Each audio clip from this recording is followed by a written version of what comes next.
یہ ہے تو میرے عزیز بھائیوں، اللہ رب العزت نے اس قرآن کے متعلق فرمایا وَأَشْفَقْنَ مِنْهَا وَحَمَلَهَا الْإِنسَانِ، انسان نے اس کو اٹھا لیا۔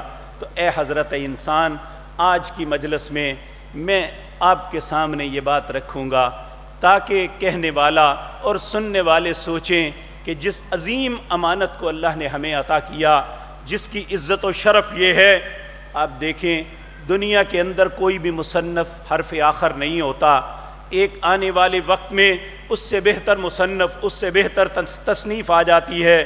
ایک تصنیف وہ 50-60 سال بعد، 100 سال بعد متروک ہو جاتی ہے، ایک نئی بات آ جاتی ہے۔ دنیا میں دو باتیں ایسی ہیں جو 1400 سال سے آج تک نہ ان کا کوئی مقابلہ کر سکا ہے، نہ قیامت تک کر سکے گا۔ ان میں ایک کلام ہے کلام اللہ، اللہ کی کلام جسے قرآن کہتے ہیں۔ اللہ رب العزت فرماتے ہیں وَإِن كُنتُمْ فِي رَيْبٍ مِّمَّا نَزَّلْنَا عَلَىٰ عَبْدِنَا فَأْتُوا بِسُورَةٍ مِّن مِّثْلِهِ۔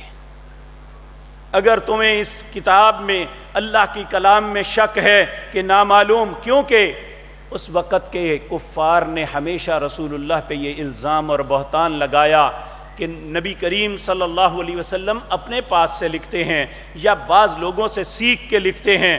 پھر اللہ نے چیلنج کر دیا وَإِن كُنتُمْ فِي رَيْبٍ مِّمَّا نَزَّلْنَا عَلَىٰ عَبْدِنَا فَأْتُوا بِسُورَةٍ مِّن مِّثْلِهِ وَادْعُوا شُهَدَاءَكُم مِّن دُونِ اللَّهِ إِن كُنتُمْ صَادِقِينَ۔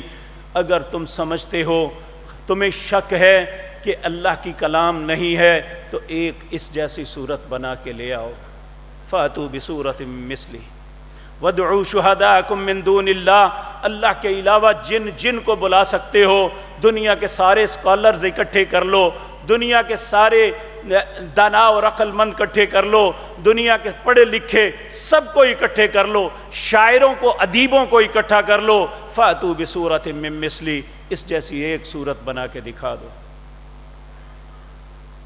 فَأْتُوا بِسُورَةٍ مِّن مِّثْلِهِ وَادْعُوا شُهَدَاءَكُم مِّن دُونِ اللَّهِ إِن كُنتُمْ صَادِقِينَ، میں تمہیں سچا مان لوں گا۔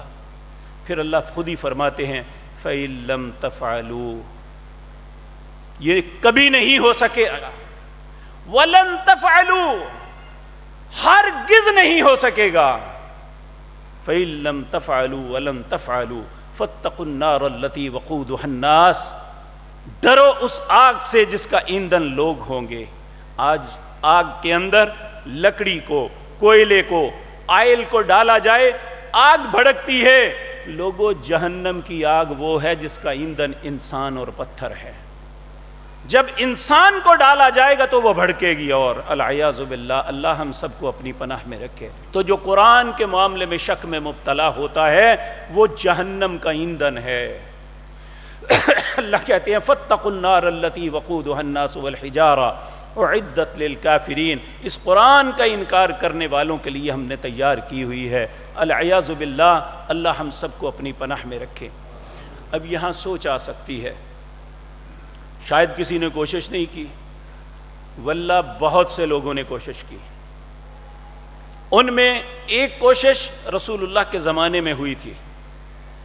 آج جہاں ریاض ہے، ریاض سے 25 کلومیٹر غالباً مشرق کی جانب ایک وادی ہے، وہاں ایک قوم آباد تھی، وہ جگہ ہے یمامہ۔ اس قوم کا سردار تھا مسلمہ۔ یہ مسلمہ اتنا پڑھا لکھا اور اتنا ادیب آدمی تھا کہ اس کے متعلق تاریخ میں لکھا ہے یہ 5-6 گھنٹے گفتگو کرتا، جو لفظ ایک دفعہ زبان سے نکل آتا دوبارہ نہیں نکلتا، اتنا فصیح اللسان تھا۔ یہ اس وقت نبی کریم مکہ مکرمہ میں تھے، تو مکہ مکرمہ سے ایک تجارتی قافلہ یمامہ میں گیا۔ اس تجارتی قافلے کے اندر ایک پڑھے لکھے آدمی تھے، حضرت عمر بن عاص۔ یہ اہل مکہ کے عموماً سفیر ہوا کرتے تھے، جب بھی کسی دوسری قوم کے ساتھ گفت و شنید کی ضرورت پڑتی تو یہ وہ دانا اور عقل مند انسان تھے جو اہل مکہ کی طرف سے سفیر بن کے دوسرے ممالک میں جایا کرتے تھے۔ اور یقینی بات ہے یہ ایسا شخص بڑا ڈپلومیٹ ہوتا ہے، اس کا انداز گفتگو بڑا خوبصورت ہوتا ہے۔ جب یہ مکہ یمامہ میں پہنچے مسلمہ کو پتہ چلا کہ مکہ سے ایک تجارتی قافلہ آیا ہے. اس نے کہا کہ اس قافلے کے اندر جو سب سے پڑھا لکھا دانا انسان ہے میرے پاس لے کے آؤ. اور اس قافلے کے اندر سب سے پڑھے لکھے حضرت عمر بن عاص تھے. یہ ابھی مسلمان نہیں ہوئے تھے. وہ اس کے پاس گئے. اس نے کہا بھائی سنا ہے مکے میں ایک نبی آئے ہیں جن کا دعویٰ ہے کہ جو کلام وہ پڑھتے ہیں اس جیسی کلام کوئی بنا نہیں سکتا.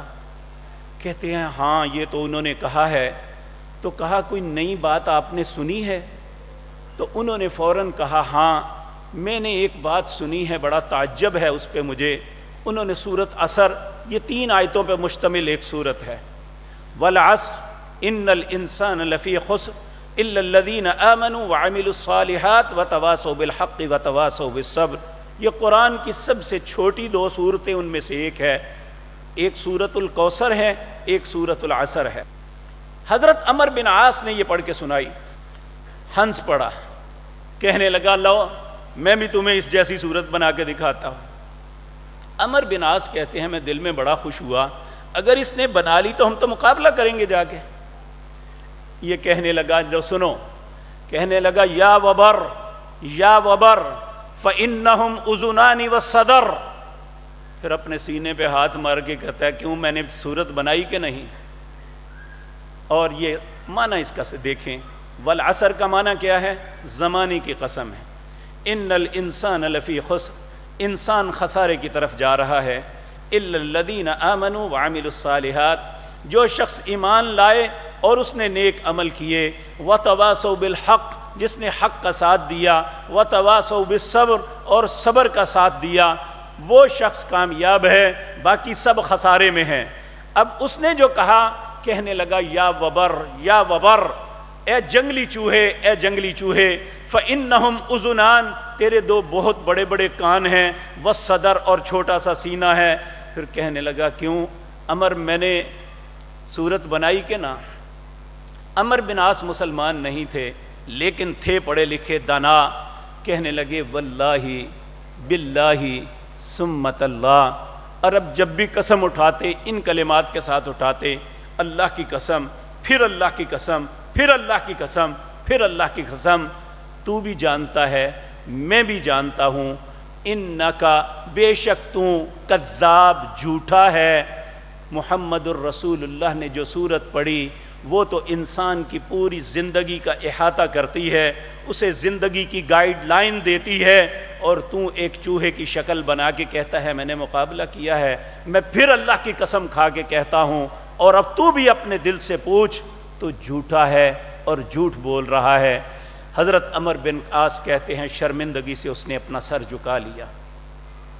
میرے عزیز بھائیوں, ایسے بے شمار واقعات ہیں, اگر میں ساری زندگی بھی بیان کرتا رہوں تو ختم نہیں ہو سکتے, جو قرآن کا مقابلہ کرنے کے لیے لوگوں نے کیے, لیکن ہر شخص ذلت اور رسوائی اس کا مقدر بنی. قرآن کا مقابلہ کوئی نہیں کر سکا. اللہ کا چیلنج جس طرح اس دن قائم تھا, فَأْتُوا بِسُورَةٍ مِّن مِّثْلِهِ وَادْعُوا شُهَدَاءَكُم مِّن دُونِ اللَّهِ, آج بھی اسی طرح قائم ہے.